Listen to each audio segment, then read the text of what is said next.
हरे राम राम राम हरे हरे, हरे कृष्ण कृष्ण कृष्ण हरे हरे.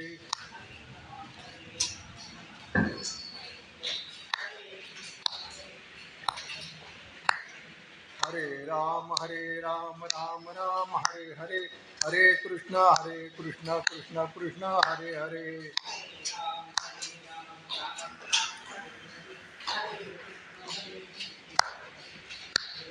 हरे राम राम राम हरे हरे, हरे कृष्ण कृष्ण कृष्ण हरे हरे.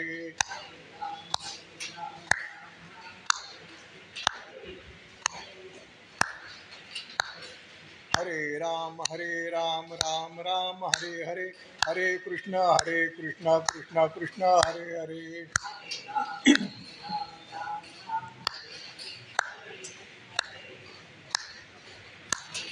हरे राम राम हरे हरे, हरे कृष्ण कृष्ण कृष्ण हरे हरे.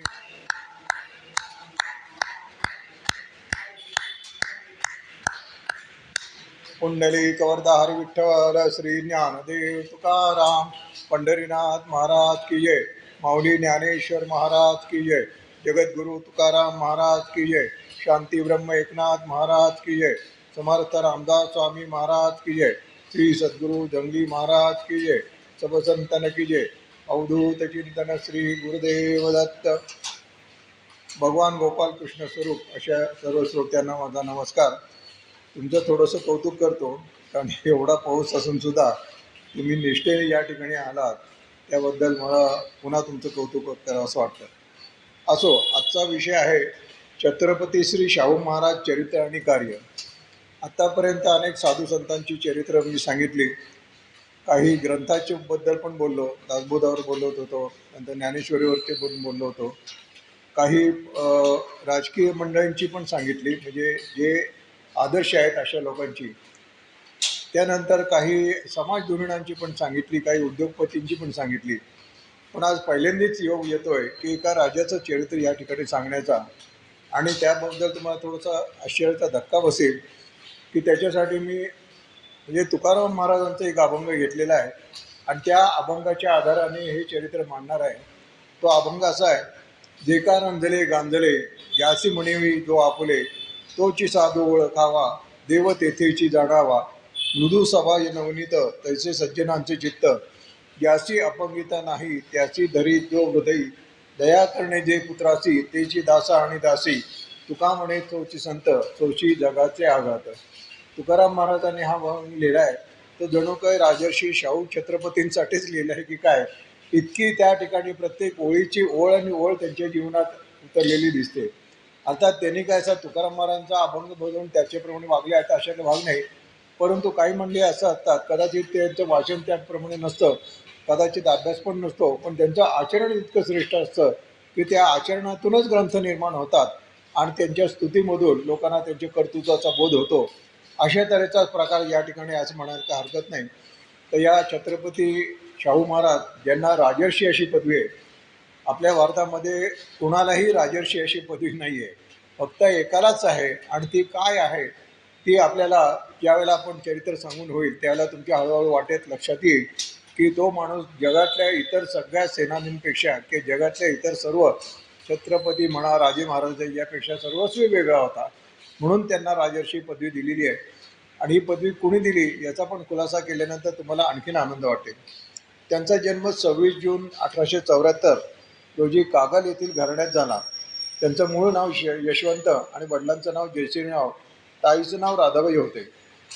आता आपण कोल्हापूर संस्थानाकडे येऊया. कोल्हापूर संस्थानामध्ये ते राजे म्हणून झाले, पण त्याची पार्श्वभूमी अशी होती की सन 1821 ते 1884 या प्रदीर्घ खंडामध्ये कोल्हापूर संस्थानात प्रचंड अंधाधुंदी माजली होती. एक तर ब्रिटिशांचं राज्य होतंच आणि त्यांनी बराचसा भाग कोल्हापूर संस्थानचा बळगावला होता. कायदा सुव्यवस्था काही होत नव्हती, ती त्यांच्याच ताब्यात होती. आणि आणखीन त्याच्यातला दुर्दैवाचा भाग म्हणजे त्यावेळेला कोल्हापूर संस्थानांचे राजे चौथे शिवाजी महाराज, हे त्या घराण्यात आलेले चौथे शिवाजी महाराज यांना इंग्रजांनी चक्क हाल केले त्यांचे. त्यांना वेडं ठरवलं आणि अहमदनगरच्या किल्ल्यामध्ये त्यांची रवानगी झाली आणि तिथेच ते बिचारे त्या ठिकाणी आपण म्हणतो ना कुडत कुडत म्हणा कुंदत कुंदत म्हणा अशा त्यांचा त्या ठिकाणी मृत्यू झाला. आणि मृत्यू झाल्यानंतर मग राजाला वारस पाहिजे. आता तुम्ही काही संस्थानिकांची जर का चरित्र बघितले तर असं लक्षात येईल की इंग्रज ही संधीच बघत असत की कुठल्या तरी कायदेशीर याच्यामध्ये त्यांना अडकायचं आणि ते संस्थान खालसा करायचं. असं आपलं संस्थान खालसा होऊ नये म्हणून त्या ठिकाणी त्यांच्या ज्या पत्नी होत्या आनंदीबाई त्यांना मूलबाळ नव्हतं. त्यामुळे त्यांनी आपल्याच नात्यातल्या 17 मार्च 1984 रोजी वयाच्या 10व्या वर्षी हे जे यशवंतराव घाटगे होते त्यांना त्या ठिकाणी दत्तक घेतलं आणि त्यांचं शाहू असं नाव ठेवलं. त्या घराण्यात तुम्ही बघितले बहुतेक सगळे छत्रपतींचीच नावं आहेत. छत्रपती किंवा शाहू राजाराम हे सगळे तसे त्यांची नावं त्या ठिकाणी तशीच आहेत. त्यामुळे शाहू असं नाव ठेवलं. आणि राजपुत्र झाल्यानंतर त्या काळातील एक अतिशय चांगली गोष्ट घडली की आनंदीबाई त्यावेळेला जो कारभार बघत असतात त्यांनी हा संस्थानचा भावी राजा हा सर्व गुण संपन्न असावा याची काळजी घेतलेली त्यांनी. जसं शिवाजी महाराजांच्या बाबतीत त्यांच्या आई जिजाबाईंनी आणि वडील त्यांचे जे वडील होते शहाजीराजे यांनी सुद्धा एक चांगला उत्तम राजा एक उत्तम चांगला प्रशासक कसा निर्माण होईल त्याच्यासाठी जे शिक्षण दिलं होतं तसंच काही या ठिकाणी घडलं. आणि त्यानंतर संस्थानिकाची मुलं राजकोट इथे एक विद्यालय होतं निवासी विद्यालय म्हणजे बोर्डिंग स्कूल होतं. तिथं शाहू छत्रपतींनी 1885 ते 1889 असं 4 वर्ष राजकोट इथे नाना विद्यालयात नाना विविध विषयांचं अध्ययन केलं. आश्चर्य म्हणजे त्यांचे शिक्षण देणारे अधिकारी होते ते फ्रेझर नावाचे होते. वास्तविक पाहता सत्ता त्यांची होती त्यामुळे त्यांना अनुकूल असं त्यांनी शिक्षण द्यायला काही हरकत नव्हती. पण हे फ्रेझर नावाचे गृहस्थ होते ते खरोखरच चांगले होते असं म्हणायला काही हरकत नाही. अपवादात्मक त्यांनी असा संकुचित दृष्टिकोन न ठेवता एका राजाला जे आवश्यक आहे त्या गोष्टी त्यांना शिकवायला सुरुवात केल्या. आणि त्यामुळे मैदानी मर्दानी खेळांपासून गणित संस्कृत अशा गहन गंभीर विषयाचं सर्व शिक्षण त्यांनी त्या ठिकाणी दिलं. आणि 2 वर्षे इंग्रजी भाषा जगाचा इतिहास राजकारण त्यानंतर धर्मकारण अर्थकारण जगाचा इतिहास इत्यादी सगळ्या विषयांचा अभ्यास करताना श्री फ्रेझर यांनी म्हणजे आई जसं मुलाला शिकवते त्याप्रमाणे या सगळ्या मुलांना शिकवलं. आणि शाहू महाराजांवर त्यांचं विशेष प्रेम होतं त्यामुळे शाहू महाराज राजे झाल्यानंतर त्यांनी कृतज्ञतेने आज जो मी काय आहे ते माझ्या गुरूंमुळे आहे असं त्या ठिकाणी सर्वांसमक्ष सांगितलं. त्यानंतर 1989 ते 93 या 4 वर्षाच्या कालखंडात धारवाड इथे त्यांचा महाराजांचा आणखी शैक्षणिक आणि शारीरिक विकास झाला. अभ्यास आणि शैक्षणिक सहली पण त्या ठिकाणी काय झाल्या. आणि या व्यवहारात यामुळे संपूर्णपणे त्यांचं त्या ठिकाणी व्यक्तिमत्व घडलं आणि एका राजाला आवश्यक असलेल्या सगळ्या गोष्टी त्यांना शिकायला मिळाल्या ज्या पुढे त्यांना आयुष्यभर उपयोगी पडल्या. आता ही राजर्षी पदवी त्यांना कोणी दिली आहे त्याचा थोडासा उल्लेख करतो की कानपूरच्या कुणबीय क्षत्रिय समाजाने ती त्यांना दिलेली आहे. ती कशी दिली वेळ उरला तर त्याच्यामध्ये त्या ठिकाणी सांगेल. आता हे सगळं शिक्षण चालू असताना त्यांचं लग्न पण झालं. त्यावेळेला आपल्याला माहिती की अगदी लहान वयात लग्न होत असत. तसं 1 एप्रिल 1891 रोजी बडोद्याच्या गुणाजीराव खानविलकर यांच्या लक्ष्मीबाई या मुलीशी तिचा विवाह झाला. त्यावेळी शाहू महाराजांचं वय 17 वर्षाचं होतं आणि लक्ष्मीबाईंचं वय 12 वर्षाचं होतं. पण त्या पण उत्तम घराण्यातून आल्यामुळे त्यांनी शाहू महाराजांना भावी काळामध्ये सर्व साथ दिली. आणि साथ दिली म्हणजे खरोखर ते अग्निदिव्यच केलं असं म्हणायला काही हरकत नाही. मी ज्यावेळेला तुम्हाला चरित्र सांगायला सुरुवात करीन त्यावेळेला तुमच्या लक्षात येईल की एखाद्या स्त्रीला आपल्या नवऱ्याच्या कार्यात समर्पण होण्यासाठी स्वतःची किती शारीरिक आणि मानसिक तयारी करायला लागते आणि समर्पण करायला लागतं हे त्यावेळेला आपल्याला लक्षात येईल. त्यावेळेला त्यांच्या पत्नी शाहू महाराजांच्या सुधारणाच्या कार्यात सहभागी होत्या. त्यांना उत्तम आयुर्वेदाचं ज्ञान त्यांनी संपादन केलं होतं. आता राजी पत्नी असल्यामुळे तसं म्हटलं काय दवाखाना वगैरे थाटायचं काय कारण नाही. पण त्यांनी दवाखाना जरी थाटला नसला तरी जे अडले नडलेले त्यांच्याकडे येत त्यांना आयुर्वेदिक उपचार पद्धतीने ते बरं करत असत आणि औषधं पण देत असत. त्याच्याबरोबर शाहू महाराजांच्या सत्यशोधक विचारसरणी अस्पृश्यता निवारण धार्मिक स्वातंत्र्याचा पुरस्कार या सगळ्या कार्यामध्ये त्यांनी आपल्या तनमनाने सहाय्य केलं. आणि त्यांच्या हयातीतच त्यांचे राजपुत्र राजाराम महाराज ज्यांच्या नावाने आता कोल्हापूरला कॉलेज आहे, राजाराम कॉलेज आहे, शाळा पण आहे त्या ठिकाणी. हा सगळा त्यांना शिकून तयार केलं आणि त्यांनी त्यांचा कारभार उत्तम रीतीने चालवला.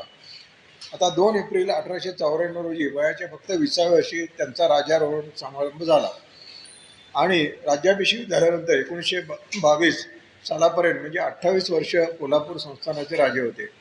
दुर्दैवाने त्यांना आयुष्य खूप कमी लाभलं, फक्त 48 वर्ष आयुष्य लाभलं. परंतु ते राजा असताना त्यांनी एक गंमत केली.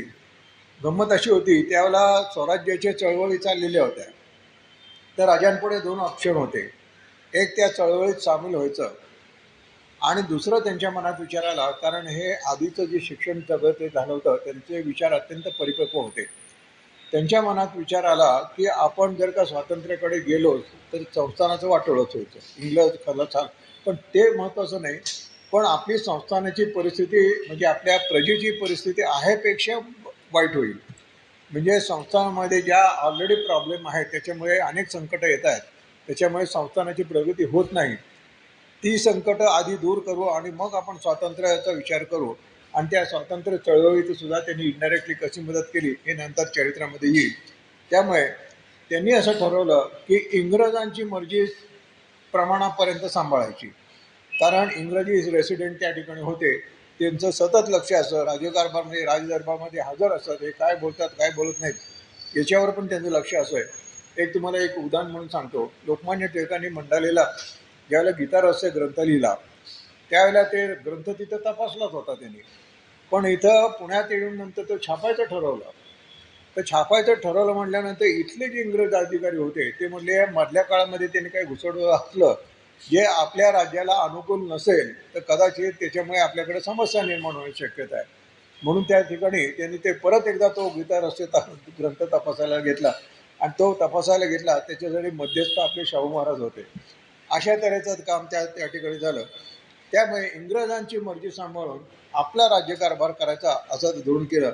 पण हा राज्यकारभार करताना आपलं कोल्हापूरचं जे संस्थान आहे ते जगातलं सर्वोत्कृष्ट असं होईल त्याचा म्हणजे आपण म्हणतो ना की प्रजेचं पालनपोषण वगैरे करणं हे समजू शकतो आपण, परंतु आपले संस्थान जागतिक दर्जाच्या पातळीवर सुद्धा अत्यंत चांगलं संस्थान कसं होईल त्याच्यासाठी त्यांनी जे ते सगळे 22-23 वर्ष घालवली आणि खरोखरच त्याप्रमाणे केलं. त्याचा तपशील आपण अगोदर बघूया. त्यानंतर पहिली गोष्ट त्यांनी केली की राजा झाल्यानंतर राजा ऐशारामात लोळत पडण्यापेक्षा त्यांनी रोज घराबाहेर पडायचं, निरनिराळ्या वस्त्यांमध्ये जायचं, दलित वस्त्यांमध्ये जायचं, महारवाड्यामध्ये मांगवाड्यामध्ये जायचं, सुशिक्षितांमध्ये पण जायचं, म्हणजे जेणेकरून आपल्या प्रजेचं सगळी सुखदुःख कशी आहे हे त्यांनी बघायला हरकत नाही. आपण म्हणतो ना एक अरेबियन नेटमध्ये कथा आहे, एक हरून अल रशीद नावाचा एक होता. तो पण असं रात्री वेश पेटून आपल्या प्रजेमध्ये फिरत असेल आणि त्यांची सुखदुःख जाणून घेते. हे दिवसा फिरले, रात्री फिरले, मध्यरात्री फिरले, अनंत वेळा प्रजेमध्ये फिरले आणि त्यांच्या लक्षात आलं की त्यांचं दुःख निवारण करायचं असेल तर आपल्याकडे 2-3 मोठ्या समस्या. एक समस्या आहे अज्ञान, दुसरी समस्या आहे अंधश्रद्धा, तिसरी समस्या आहे अस्पृश्यता आणि चौथी समस्या आहे काही घातक म्हणजे धर्माने त्यांना सर्टिफाय केल्या पण समाजाच्या दृष्टीने घातक अशा काही गोष्टी आहेत. या सगळ्यांचं तिथं निर्धारण केल्याशिवाय आपल्या संस्थानाची प्रगती होणार नाही. हा विचार त्यांनी त्या वेळेला केला होता. हे खरोखरच कौतुकास्पद आहे. आणि ते त्या समूहामध्ये गेल्यानंतर कधी कधी त्या लोकांना एकत्र करायचे. समजा मारवाड्यात गेले तर सगळ्या महाराजांना एकत्र करायचे आणि पहिली सुरुवात अशी करायची, मी इथं तुमचा राजा म्हणून आलेलो नाही, तर तुम्ही कामगार असाल तर तुमच्यातला एक कामगार समजा, तुम्ही जर का इंजिनियर असला तर तुमच्यातला इंजिनियर समजा, तुम्ही जर का कारकून असला तर तुम्हाला कारकून समजा. म्हणजे तुमच्यातलाच मी एक आहे.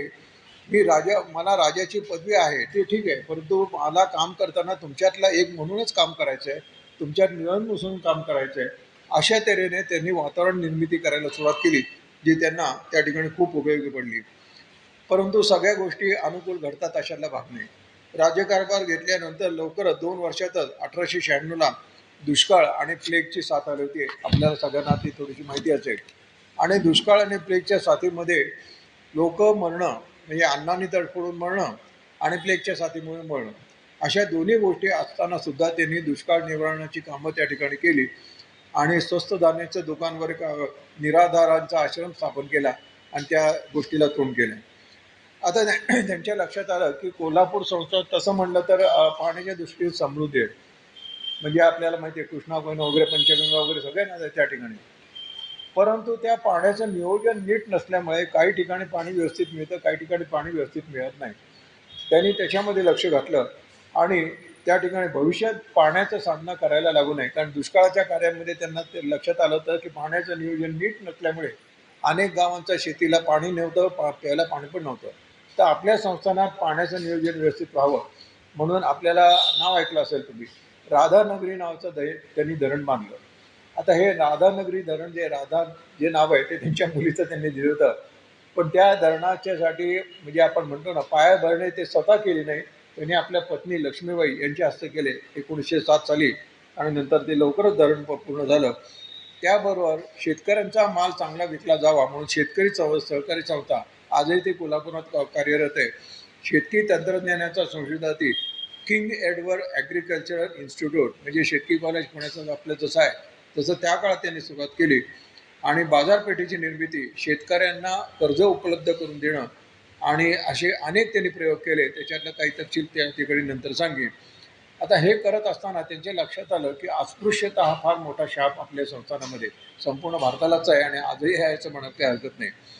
तर त्यावेळेला त्यांच्या लक्षात आलं की ही जी मंडळी अस्पृश्य मंडळी आहे त्यांच्या मनामध्ये एक विचित्र भावना आहे की शिक्षण घ्यायचं हे आपलं काम नाही, ते बामणाचं काम. म्हणजे शाळेत जाणं वगैरे किंवा शिक्षण घेणं, पुस्तक वाचणं हे आपलं काम ना, आपलं कामच नाही असं त्यांना वाटत होतं.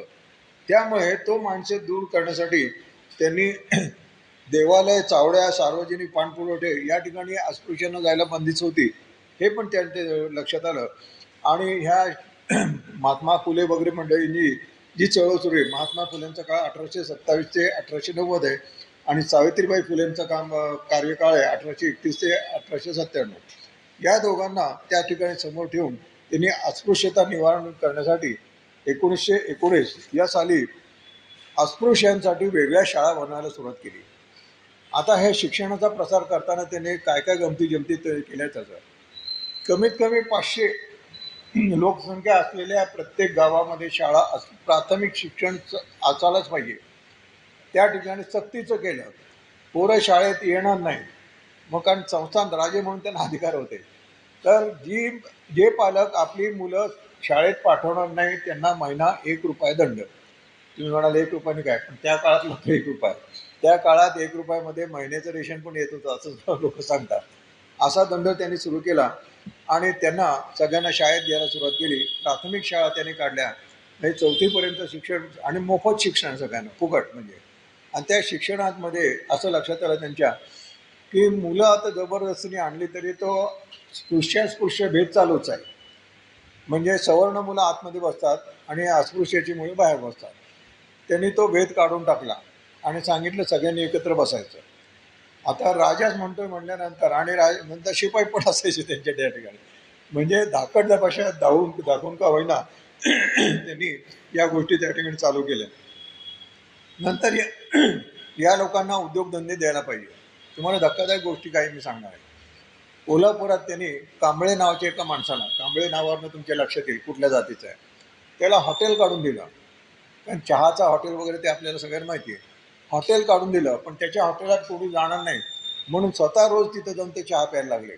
आणि जाताना एकटे जायचे नाहीत, ते मंत्रिमंडळातल्या त्यांचे कोणातरी घेऊन जायचे. ज्यानेप्रमाणे राबता सुरू झाल्यानंतर सगळे लोक तिथं सुरू झाल्यानंतर तो कांबळे हा महार आहे, मांग आहे का कोण आहे हे बाजूला पडलं. तर चहाचं दुकान चांगलं आहे म्हटल्यानंतर लोक त्या ठिकाणी जायला लागले. त्याबरोबर काही लोकांनी शिवणयंत्र, महिलांना शिवणयंत्र घेऊन दिली आणि त्यांची शिवणयंत्र कार्यरत राहावी म्हणून आपल्या संस्थानातल्या राजदरबारातल्या सगळ्या त्या जे कारभारी सगळी मंडळी होती त्यांना सक्ती केली की तुमचे सगळे कपडे त्यांच्याकडूनच शिवून घ्यायचे, त्यांच्या व्यतिरिक्त दुसऱ्याकडून कुणी शिवून घ्यायचे नाही, अशी सक्ती त्यांना केली. आणि त्यानंतर त्यांनी काही लोकांना चांभार मान वगैरे त्यांना व्यायामासाठी व्यायामशाळा त्या ठिकाणी तयार केल्या. आणि त्या ठिकाणी व्यायामशाळा, आता आपण नाव ऐकलं असेल खासबाग म्हणून एक तालीम होती, ती पण त्या ठिकाणी चालू केली. आणि ते सुरू केल्यानंतर जे सुशिक्षित येऊन बाहेर पडतील, 4थी शिकला 7वी शिकला त्याला 7वी म्हणजे वर्णकेंद्र फायनल म्हणजे खूप झालं. आजकालची SSC, आता SSCला सुद्धा फारसं कोणी विचारत नाही, ग्रॅज्युएटला विचारत नाही, तर SSCला कुठं विचारलं. तर जे सुशिक्षित किंवा 7वी वय त्या सगळ्यांना आपल्या म्हणजे राज्यकारभारामध्ये नोकऱ्या द्यायला सुरुवात केली. त्याला गमतीची गोष्ट होती, त्यांनी साधारण आपल्या सगळ्या राज्यकारभार म्हणजे राजवाड्याचं सगळं जे नोकरचाकर होते त्यांचा प्रोफाईल बघितला, तर 90% लोक जे होते ते ब्राह्मण आणि क्षत्रिय म्हणजे उच्च आपण म्हणतो ना 96 मराठा वगैरे सगळे लोक होते. तर असं जर का असलं तर त्या हरिजनांना प्रवेश मिळणारच नाही. त्यामुळे त्याने ते आपले सगळे नियम बदलले आणि आरक्षणाचा कायदा लागू केला. आणि ते आरक्षण आता 5, 10, 15 याच्यानं हाणामाऱ्या चाललेल्या आहेत. शाहू महाराजांनी आपल्या सगळ्या संस्थानामध्ये हरिजन आणि खालच्या दर्जाच्या लोकांना 50% आरक्षण त्या ठिकाणी जाहीर केलं आणि त्याची अंमलबजावणी सुद्धा सुरू केली.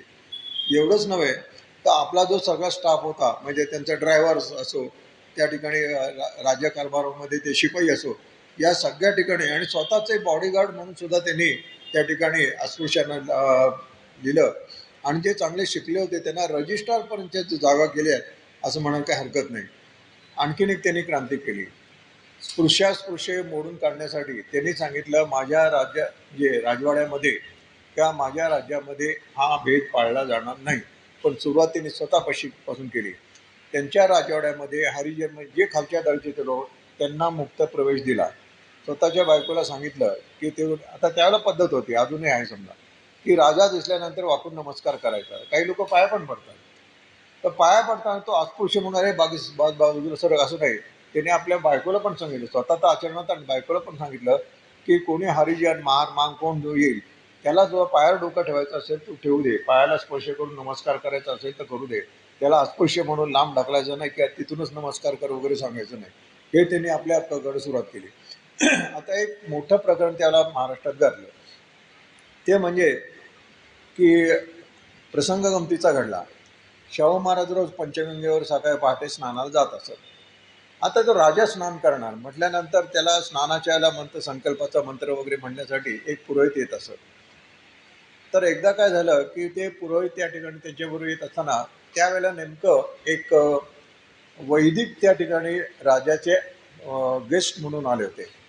त्यांचा तो निर्णय विद्वान लोकांचा परामर्श घेण्याचा कार्यक्रम चालू असल्यामुळे अनेक विद्वानांना ते पाचारण करत आपल्याकडे आणि त्यांचा सत्संग म्हणा किंवा त्यांचं ज्ञान आपल्या लोकांना व्हावं त्यासाठी त्यांचे कार्यक्रम अरेंज करत असत. त्याला एक मोठे प्रख्यात वैदिक त्या ठिकाणी आले होते. त्यांना ते बोलता बोलता तुमचा दिनक्रम, ते म्हणले उद्या मी पहाटे जा. ते म्हणले मी पण येतो. आणि मी पण येतो म्हटल्यानंतर ते त्यांच्याबरोबर आले. आल्यानंतर महाराज स्नानासाठी उतरले. त्यांचे जे पुरोहित होते ते ब्राह्मण होते, त्यांनी आपले पौराणिक मंत्र म्हणले स्नानाचे. ते कुठले मंत्र म्हणले ते आपण बाजूला ठेवून द्या.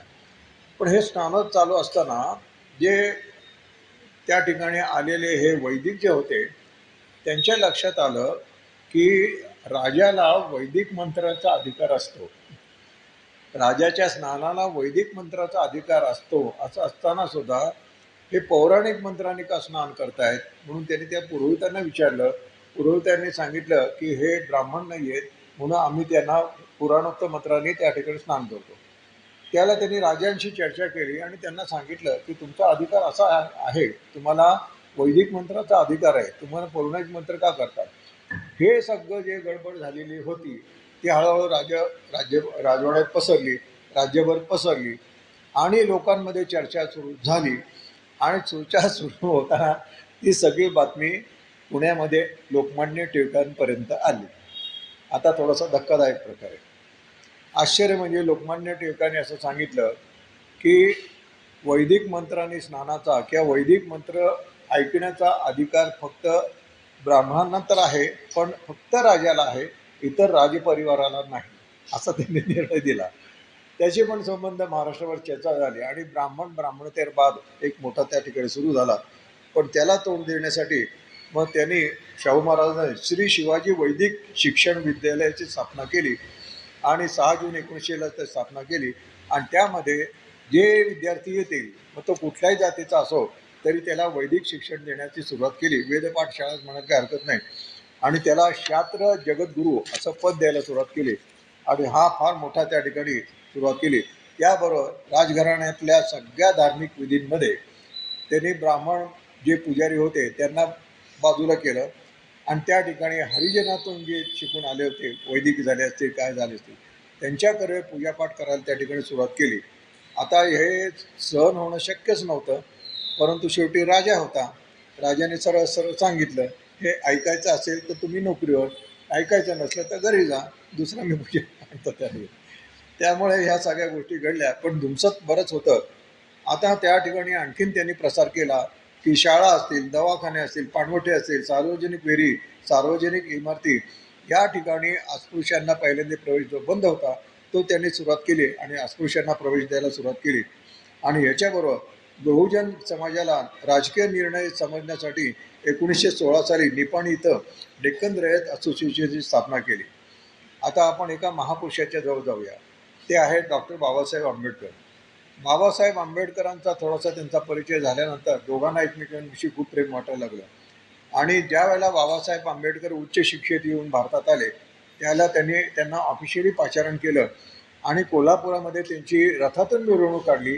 त्यांच्या शेजारी शाहू महाराज बसले होते आणि त्यांच्यावर पुष्पवृष्टी त्या ठिकाणी केली. आणि पुष्पवृष्टी केल्यानंतर आणखीन 1920 साली माणगावला त्यांनी सर्व धर्म परिषद शाहू महाराजांनी भरवली होती. त्या परिषदेमध्ये बाबासाहेबांना बोलवलं, दोघांची भाषणं झाली.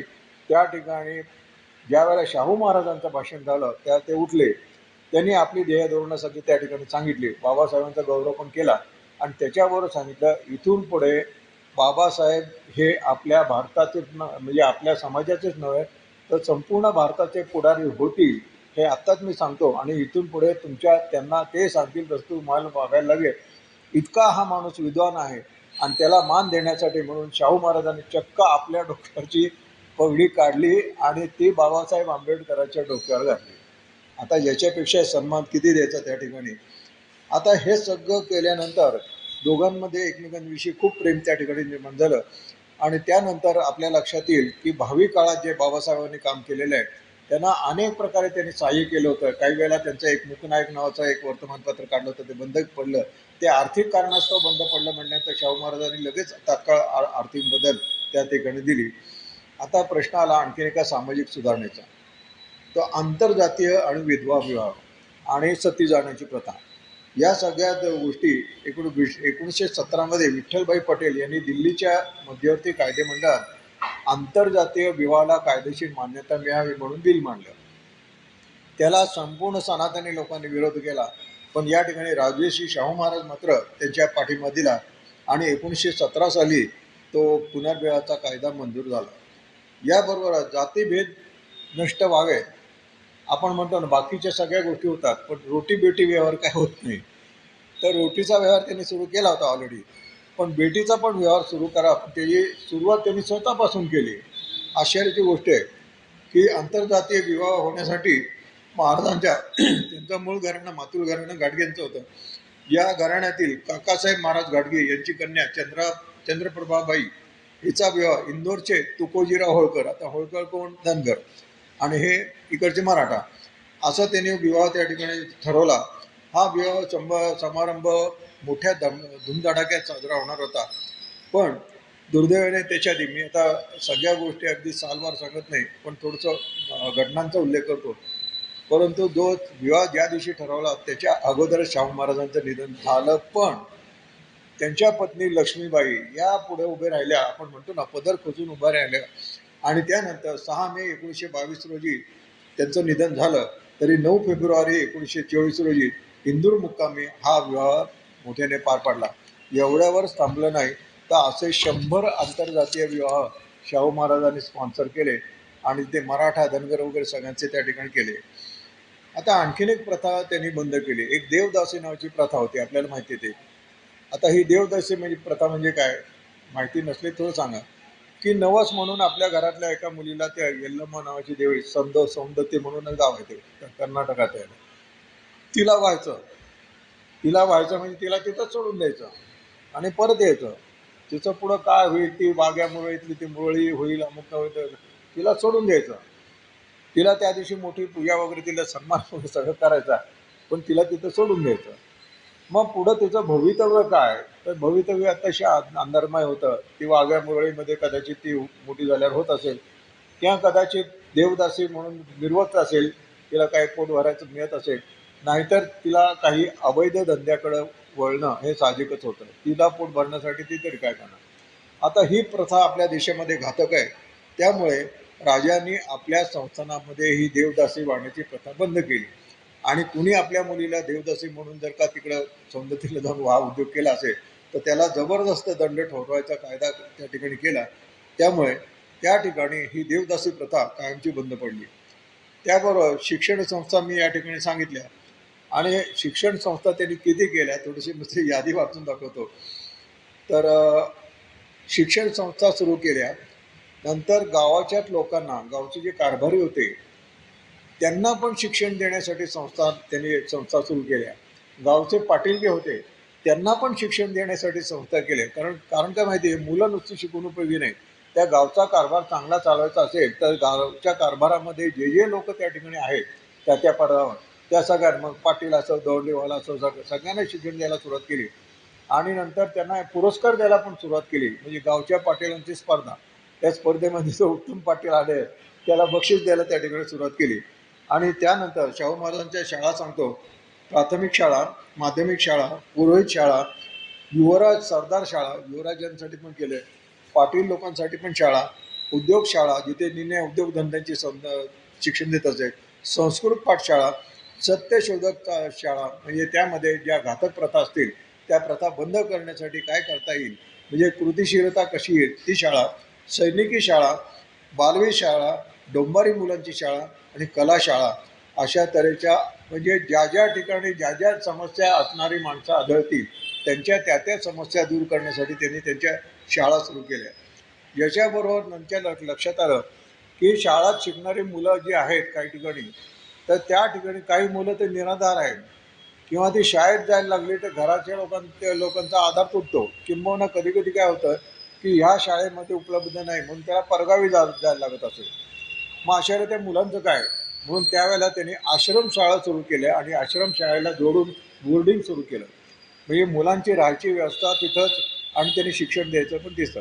महाराष्ट्र शासनाने पण आश्रमशाळा हा नंतर प्रोजेक्ट चालू ठेवलेला आहे.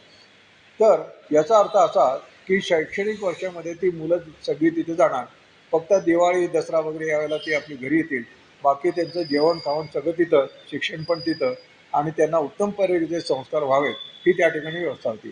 तर अशा ठिकाणची त्यांनी करताना लक्षात आलं, पहिल्यांदा त्यांनी आधी प्रयत्न केला की सगळ्या जाती जमातीची मुलं जी आहेत ते एकाच ठिकाणी असावी. पण हा प्रयत्न फारसा सक्सेसफुल होत नव्हता. कारण त्यांचं असं म्हणणं होतं की तिथे जे स्वयंपाक वगैरे जे करायचं आहे, जे सगळी व्यवस्था करायची आहे, मुलांनी सांभाळायचं असं त्यांचं म्हणणं होतं. पण ते काही तेवढं मॅच्युरिटी त्या मुलांमध्ये नव्हती. मोठ्यांचं नंतर आपण बघू.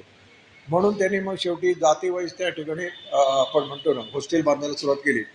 आता ते हॉस्टेल तुम्हाला सांगतो, त्या ठिकाणी शाहू महाराजांनी 26 तऱ्हेची वसतिगृह सुरू केली.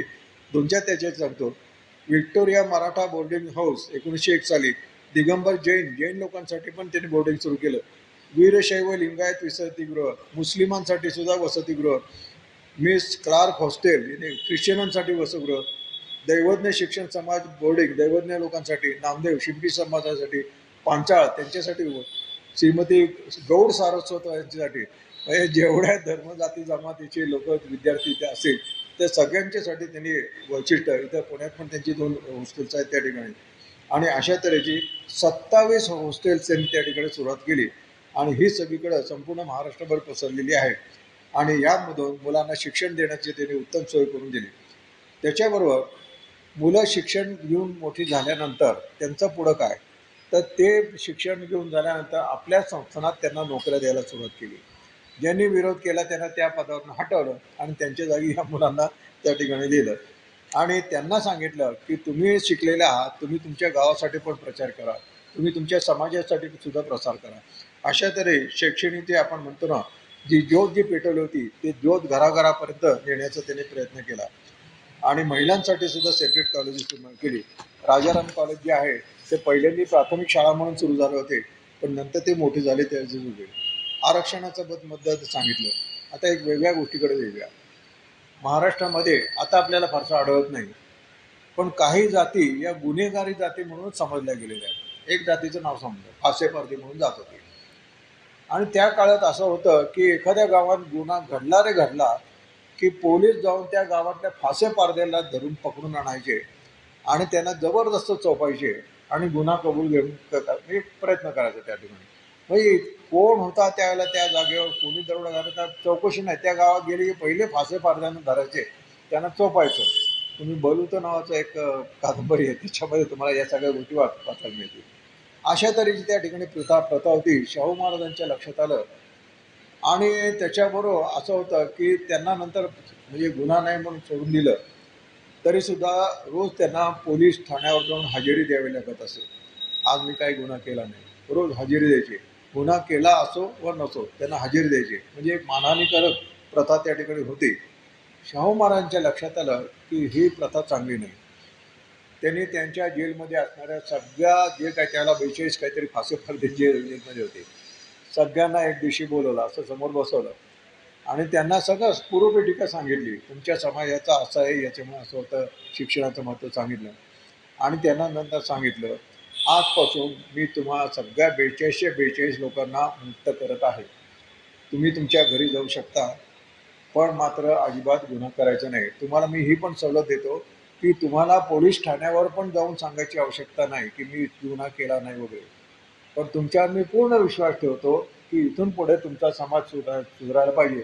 याच्याबरोबर तुम्ही घरी गेल्यानंतर तुमच्या घरातल्या मुलांना शाळेत पाठवायचं.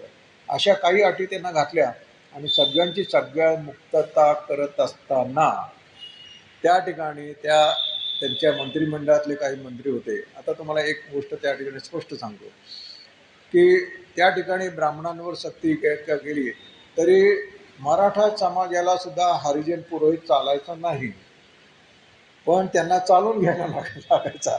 आता ब्राह्मणाचं बाजूलाच ठेवून द्या, ब्राह्मणाचं ते सगळं कडक असेल, पण इतर खालच्या जाती आपण 96 कोळी 92 कोळी अमुक तमुक, देशमुख मराठा अमुक मराठा वगैरे, क्षत्रिय मराठा, माळी समाज अमुक तमुक, त्यांना पण हरिजन पुजारी चालायचे नाही. पण राजाने ठाकून ठोकून त्यांना त्या ठिकाणी सुरुवात केली. आणि हे सगळं करत असताना या फासेपारध्यांना सांगितलं की असं मी तुमच्यासाठी योजना केली आहे आणि त्यामुळे अक्षरशः ते सगळे 42 फासेपारधी सुधारले. आपल्या राज्यातला तो त्याच्याने कायदा काढून टाकला. कायदा म्हणजे काय, गुन्हा झाला की फासेपारध्याला आणून पकडायचं. त्यांनी आपल्या जी काय पोलीस दल होतं कोल्हापूर संस्थाचं त्यांना सांगितलं असं काही करायचं नाही. जो गुन्हेगार असेल त्याला तुम्ही पकडून आणू शकता, पण तो फासेपारधी म्हणला की पकडून आणायचा असं करायचं नाही. अशा काही जमाती होत्या आपल्याकडे की ज्यांना गुन्हेगार म्हणून समजलं जायचं. त्या सगळ्यांना त्यांनी केलं. आपण बरेचशी मंडळी जुने आहे. तुम्ही 2 आखे 12 हात नावाचा सिनेमा बघितला असेल. त्या बघितला नसला तर कधी लागला तर खरोखरच बघा. तिथं असाच एक जेलर अशा 12 कैद्यांना सुधारण्याचा प्रयत्न करतो असं त्यांनी दाखवले. शेवटी ते सुधारतात, पण त्याच्या आधी काही वेगवेगळ्या घटना ज्या घडल्या आहेत त्या म्हणजे काहीच नाही अशा घटना त्या ठिकाणी घडत असत. पण त्या ठिकाणी आता तुमच्या लक्षात येईल की त्यांना जे का रंजले गांजले त्याचे म्हणे ह्या सगळा अभंग तुमच्या डोळ्यासमोर आणा. याच्यातलं प्रत्येक कडवं आणि कडवं त्या ठिकाणी शाहू महाराजांना लागू पडेल असं आपल्याला लक्षात येईल. आता कोल्हापूर संस्थांची प्रसिद्धी ज्यासाठी आहे त्या कुस्तीकडं आपण बोलूया. त्यांच्या ते स्वतः चांगले मल्ल होते बरं का. तुम्ही त्यांची शरीरयष्टी बघायची असली तुम्हाला, ज्या वेळेला कोल्हापूरला जाल, कोल्हापूरला अंबाबाईचं देऊळ आहे. देवळाच्या पाठीमागे भवानी मंडप म्हणून एक मोठा म्हणजे जुना राजवाडा आहे त्यांचा. त्या राजवाड्यामध्ये तुम्ही गेल्यानंतर कोल्हापूर संस्थानचे तिथं पण अंबाबाईचे एक ते देऊळ आहे. पण तिथं थोडेसे मध्या जागेमध्ये काही गोष्टी मांडलेल्या आहेत. त्यात शाहू महाराजांचा पूर्णाकृती पुतळा आहे. तो बघितल्यानंतरच तुमच्या लक्षात येईल हा माणूस किती बुधगंड होता. आणि त्याने स्वतःच्या उंची इतक्या अस्वलाशी दोन्ही हातांनी त्या ठिकाणी लढत दिली होती. त्याच्याबरोबर तिथे एक मोठा गवा लावलेला आहे. गवा तो म्हणजे भुस्सा भरून ठेवलेला तो गवा आहे. ह्या गव्याला शाहू महाराज दोन्ही हाताने असा आडवत असत वगैरे वगैरे ते सांगितलं जातं. म्हणजे ह्या माणसाची ताकद किती प्रचंड असेल. असे ताकदवान पिढी आपल्याकडे निर्माण व्हावी म्हणून त्यांनी कोल्हापूरला कुस्तीचे साठी म्हणजे पैलवानांना पाचारण करून त्यांचं खाणंपिणं सगळं बघून त्या ठिकाणी पुस्तके निर्माण करायला सुरुवात केली. आणि आता आजही आपण आपल्या लक्षात येईल की त्या कोल्हापूरच्या पाहतांनी 2-3 तालमी आहेत तिथे. एक खासबाग तुम्हाला माहिती आहे. त्या तालमीतून प्रशिक्षण घेऊन पाहिलेले काही मंडळी हिंद केसरी पदापर्यंत पोहोचलेले आहेत. त्यामुळे ही पण त्यांनी एक सक्षम पिढी निर्माण करण्याचा प्रयत्न केला आणि हा प्रयत्न पण त्यांचा सक्सेसफुल झाला. त्याच्याबरोबर बाबासाहेब आंबेडकरांच्या समता, बंधुता, धर्मनिरपेक्षता सर्व घटकांचा विस्तार करण्याची समान संधी त्यांनी त्या ठिकाणी दिली. ब्राह्मणेतरांना वैदिक शिक्षण त्या ठिकाणी दिलं. आणि त्यानंतर एक धक्कादायक प्रसंग असा घडला की त्यांचं संपूर्ण म्हणजे राज्यकारभाराचं आयुष्य 28 वर्ष होतं. हा राज्यकारभार फक्त आपल्याच संस्थानामध्ये चांगला चालावा असं त्यांना वाटलं नाही. त्यामुळे ते तसं म्हटलं तर जवळजवळ महाराष्ट्रातल्या अनेक संस्थानिकांकडे फिरले. त्यांना आपले विचार सांगितले आणि त्यांना पण सांगितलं मी असं असं करतोय, तुम्ही करायचा प्रयत्न करा. काही लोकांनी केले असतील, काही लोकांनी केले नाही. परंतु आपल्या विचाराचा प्रसार आणि प्रचार यासाठी पण ते भरपूर फिरले. म्हणजे या माणसाने मी जे तुम्हाला सांगतो आता ते जेमतेम 25% आहे. त्याच्यापेक्षा 75% त्याने जास्त कार्य केलेलं आहे. असं कार्य प्रचंड केलं होतं. तब्येत चांगली होती, प्रश्न नाही.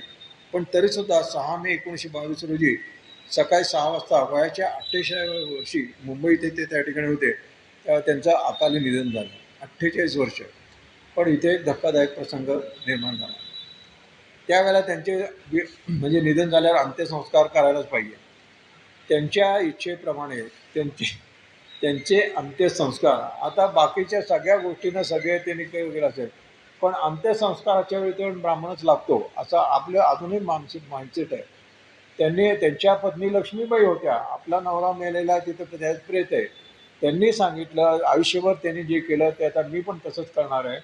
त्यांचा अंत्यसंस्कार जो आहे हा त्या हरिजन जातीतले जे पुरोहित झाले होते त्या पुरोहितांना त्यांनी पाचारण केलं आणि त्यांच्या हस्ते तो अंत्यसंस्कार केला. हा जगातला पहिलाच राजा असं म्हणायला काही हरकत नाही की ज्याचे हा अंत्यसंस्कार खालच्या जातीतल्या लोकांनी केले.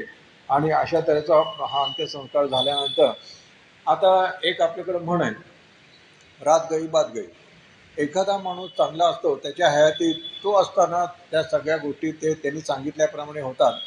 त्याच्या विचाराचा प्रचार पण होतो आणि ते त्याच्या काळामध्ये संपूर्ण म्हणजे कदाचित भारतभर पसरत असतील आणि जगात पण पसरत असतील. पण ज्या वेळेला त्याचं निधन होतं त्यावेळेला रात गई बात गई म्हणून हे सगळं त्यांचं तत्त्वज्ञान पोतडीत घालून टाकण्यात येतं आणि पूर्वी जे होतं तो कारभार सुरू होतो. आता नाव घ्यायचं नाही पण पुण्यामधलेच एक महाराजांच्या बाबतीत असं झालेलं आहे की त्यांच्या हयातीमध्ये ते खूप मोठे झाले, भारतभर काही जगभर प्रसिद्ध झाले. पण ते गेल्यानंतर मात्र तिथे त्यांच्या त्या संस्थानामध्ये जे काय होतं ते फारच मोठ्या गडबडी झाल्या. आहे अजून अस्तित्वात ते. परंतु ते असताना त्यांनी जी उंची गाठली होती त्यांचं तत्त्वज्ञान सगळ्यांनाच आवडेल अशातला भाग नाही.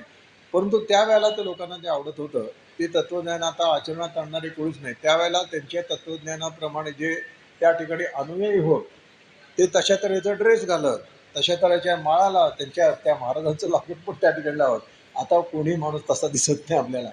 म्हणजे तो माणूस गेल्यानंतर ती सगळी प्रथा वगैरे सगळं नामशेष होतं.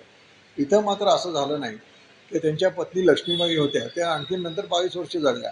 त्यांनी पुढची 22 वर्ष हे महाराजांचं सगळं तत्त्वज्ञान जे होतं त्यांचं जे आचरण होतं त्याचा प्रसार चालू ठेवला. एवढंच नव्हे तर त्यांचा धाकटा मुलगा राजाराम त्याला पण त्याच्यामध्ये सामील करून घेतलं. तो पण कर्तबगार चांगला निघाला. त्यांनी पण या विषयाचा सगळा प्रचार आणि प्रसार केला आणि त्याच्या नावाने त्याने एक शाळा काढली, नंतर कॉलेज काढला. आज कोल्हापूरचं राजाराम कॉलेज आपण जे ऐकतो ते त्यांच्या नावाने काढलेले आहे. आणि या राजाराम कॉलेजामधून अनेक मोठे हुशार विद्यार्थी त्या ठिकाणी निवड झाले. आपण एक नाव सांगायला हरकत नाही, प्राचार्य शिवाजीराव भोसले पण त्या ठिकाणी शिकलेले आहेत. असे अनेक दिग्गज त्या ठिकाणी निर्माण झाले. असं मोठं ती आता मोठी संस्थाच आहे म्हणायला काही हरकत नाही. राजाराम पहिले सुरुवातीला आर्ट सायन्स असेल कॉलेज, पण आता आर्ट सायन्स कॉमर्स वगैरे सगळ्या शाखांमध्ये ते त्या ठिकाणी आहे. आणि हे सगळं झाल्यानंतर त्याला बाबासाहेब आंबेडकरांनी भाषण केलं आणि त्यांनी सांगितलं छत्रपती राजर्षी शाहू महाराजांचा जो शेवटचा दिवस आहे तो पुण्यतिथी हा लोकांनी सण म्हणून साजरा करावा असं त्यांनी इच्छा प्रकटित केली. आता त्यांच्यानंतर त्यांच्या पश्चात काही पुरस्कार पण निर्माण करण्यात आले. लक्ष्मीबाईंच्या पुढाकाराने आणि इतरांनी साथ दिल्यामुळे त्याचे जे पुरस्कार आणि कुणाला मिळाले ते सांगतो, म्हणजे ते पुरस्काराची परंपरा कशी चालू आहे हे आपल्या सगळ्यांच्या लक्षात येईल. राजर्षी शाहू छत्रपती मेमोरियल ट्रस्टच्या वतीने देण्यात येणारा शाहू पुरस्कार 1918 साली ज्येष्ठ समीक्षक आणि सामाजिक कार्यकर्त्या प्राध्यापिका पुष्पा भावे यांना 26 जूनला देण्यात आला. कोल्हापूर जिल्हा परिषदेच्या वतीने राजर्षी छत्रपती शाहू जयंतीनिमित्त 6 जिल्हा परिषद सदस्य, 3 पंचायत समिती सदस्य आणि 15 कर्मचाऱ्यांना राजर्षी शाहू पुरस्कार मिळाला. 2018चा राजर्षी शाहू छत्रपती मेमोरियल ट्रस्टच्या वतीने देण्यात येणारा शाहू पुरस्कार तुमच्या आमच्या सगळ्यांचे लाडके डॉक्टर रघुनाथ माशेलकर यांना त्या ठिकाणी मिळालेला आहे. आणि हा पुरस्कार साधा नसतो, की तो पुरस्कार राजर्षी पुरस्कार रोख 1,00,000 रुपये, सन्मानचिन्ह, शाल श्रीफळ आणि त्या ठिकाणी ते सन्मानचिन्हाबरोबर ते मानपत्र अशा तऱ्हेचा तो दिला जातो. अशा तऱ्हेचा उच्च अभिरुचीचा फक्त 28 वर्षामध्ये ह्या माणसांनी जे काम केलेले आहे, आजही भारतामध्ये कुठे गेलं तरी त्या ठिकाणी आता तो जो आरक्षणाचा प्रश्न हा फार विचित्र त्यांनी वळण घेतलेलं आहे, हे मला मान्य आहे. परंतु त्या काळामध्ये ज्या काळामध्ये त्या वर्गाला आत म्हणजे देवालय असो न तर पाणवठा असो काही असो जवळपास सुद्धा फिरकू देत नसत. जवळपास फिरकले तर मारहाण करत असत. त्या ठिकाणी आपल्याला कदाचित तुम्ही चोखामेळ्याचं चरित्र जर का वाचलं असेल तर चोखामेळ्याने एकदा पांडुरंगाच्या मंदिरात तो असा त्याच्या भानातच मंदिरात शिरण्याचा प्रयत्न केला. त्याला जबरदस्त मारहाण करण्यात आली आणि हाकलून देण्यात आलं. आपण गाडगे बाबांचं चरित्र पण मी तुम्हाला सांगितलं, त्यांची पण अवस्था अशी झाली, त्यांना पण जबरदस्त मारहाण करण्यात आली, हाकलून देण्यात आलं. अशा पार्श्वभूमीवर एखाद्या राजाने या सगळ्यांना सन्मान देणं, आपल्या देवघरांमध्ये हरिजन पुजारी नेमणं, सर्व धार्मिक विधी त्यांच्याकडून करून घेणं, आपल्या प्रजेला त्याच्याबद्दल सक्ती करून करणं, त्या प्रजेचे पालन पोषण तर ठीकच आहे, पण याच्याबरोबर त्यांचं शिक्षण, प्रबोधन आणि त्यांची उच्च अभिरुची निर्माण होईल असा अथक प्रयत्न केला. असा राजा जगात झाला नाही असं म्हणायला काय हरकत नाही. म्हणून त्यांना आपण जाणता राजा वगैरे हे पण म्हणायला नको, पण खरोखरच शिवाजी महाराजांचं जर का चरित्र तुम्ही अभ्यासलं किंवा भगवान श्रीकृष्णाचं चरित्र जर का अभ्यासलं तर तुमच्या लक्षात येईल की ज्या श्रीकृष्णाच्या ज्या सगळ्या गोष्टी होत्या त्या बरोबर शिवाजी महाराजांनी उचललेल्या आहेत आणि त्याच चांगल्या गोष्टी या ठिकाणी राजर्षी शाहू महाराजांनी होत्या. म्हणून त्यांना राजर्षी पदवी होती. तर त्यांच्या स्मृतीला अभिवादन करून आज या ठिकाणी थांबतो. आपली वेळ पण झालेली आहे आणि हे राजर्षी शाहू छत्रपतीचं जे या ठिकाणी चरित्र सांगतो ते त्यांच्या चरणी अर्पण करतो आणि या ठिकाणी थांबतो. विठ्ठल विठ्ठल विठ्ठल विठ्ठल विठ्ठल विठ्ठल. पुंडलिक वरदार विठ्ठल श्री ज्ञानदेव तुकाराम पंढरीनाथ महाराज की जय. माऊली ज्ञानेश्वर महाराज की जय. जगद्गुरु तुकाराम महाराज की जय. शांती ब्रह्म एकनाथ महाराज की जय. समर्थ रामदास स्वामी राम महाराज की जय. राजर्षी शाहू छत्रपती महाराज की जय.